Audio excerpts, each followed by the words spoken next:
নিজের সন্তানদের বয়স যখন 10 হবে তখন তাদের বিছানা পৃথক করে দাও।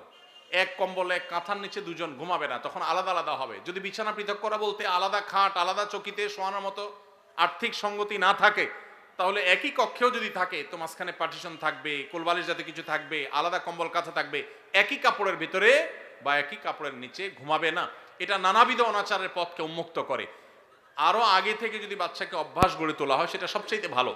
অনেকে আছেন এই বিষয়গুলোকে তেমন কোনো গুরুত্ব দেন না, অথচ এগুলোর কারণে বহু সর্বনাশা আমাদেরকে গ্রাস করে। বিধায় নবী সাল্লাল্লাহু আলাইহি ওয়াসাল্লামের এই নির্দেশটা আমাদের খুব গুরুত্বের সাথে মানতে হবে। আকিকা না দিলে কি শিশুর বিপদ কাটে না? আকিকা না দিলে শিশুর বিপদ কাটে না এমন কোনো কথা কোরআন হাদিসে নেই। তবে আকিকা দেওয়া এটা গুরুত্বপূর্ণ একটা আমল। আল্লাহ কাউকে পুত্র সন্তান দান করলে 2টি ছাগল, আর কন্যা সন্তান দান করলে 1টি ছাগল জবে করা, এটা নবীজি সাল্লাল্লাহু আলাইহি সাল্লামের সুন্নাহ। এটা জন্মের 7ম দিনে, না হলে 14তম দিনে, না হলে 21তম দিনে করবেন। সেটাও যদি কোনো কারণে না হয় পরে যে কোনো সময় করলেও আদায় হয়ে যাবে। এমনকি কারো শিশুকালে যদি আকিকা দেওয়া না হয়, বড় হওয়ার পরে তার আকিকা দিলেও আদায় হয়ে যাবে।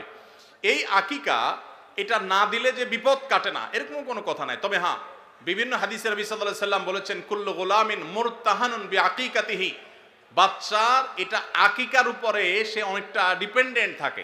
এই হাদিসের ব্যাখ্যা অনেক মুহাদ্দিসরা বলেছেন আকিকা না দিলে, আকিকা দেওয়ার ফলে সে বিভিন্ন ক্ষয়ক্ষতি থেকে বেঁচে থাকতো। অনেকে বলেছেন শয়তানের কুমন্ত্রণা থেকে বেঁচে থাকে আকিকার মাধ্যমে, এটা থেকে সে আর বাঁচতে পারে না, ওই ক্ষতি তাকে স্পর্শ করার সম্ভাবনা থাকে।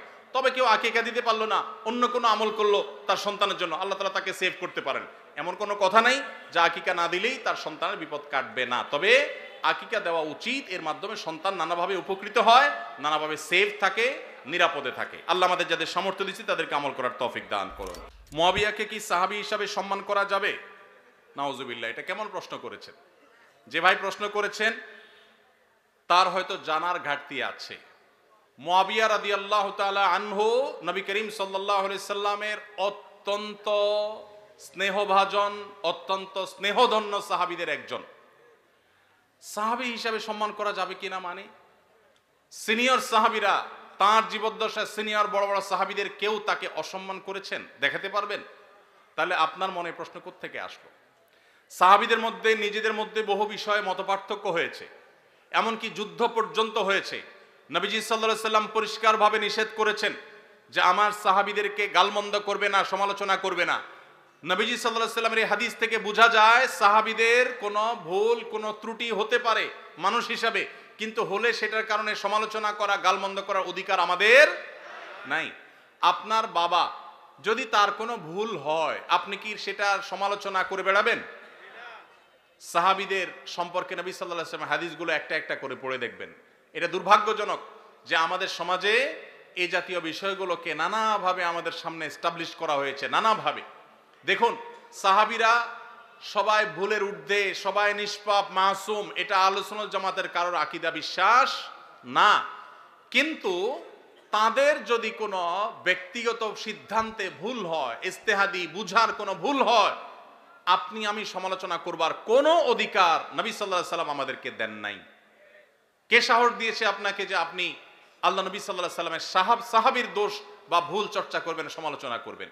মনে রাখবেন, কোরআনের আয়াতে আয়াতে দেখবেন আল্লাহ তাআলা সাহাবীদের পুরো সাহাবীদের, পুরো জামাতের বিভিন্ন প্রশংসামূলক বাক্য ব্যবহার করেছেন।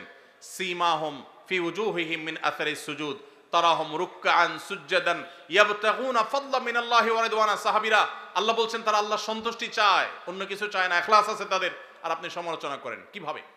ভাইরা আমার, মুয়াবিয়া রাদিয়াল্লাহু তাআলা আনহু কে জানেন?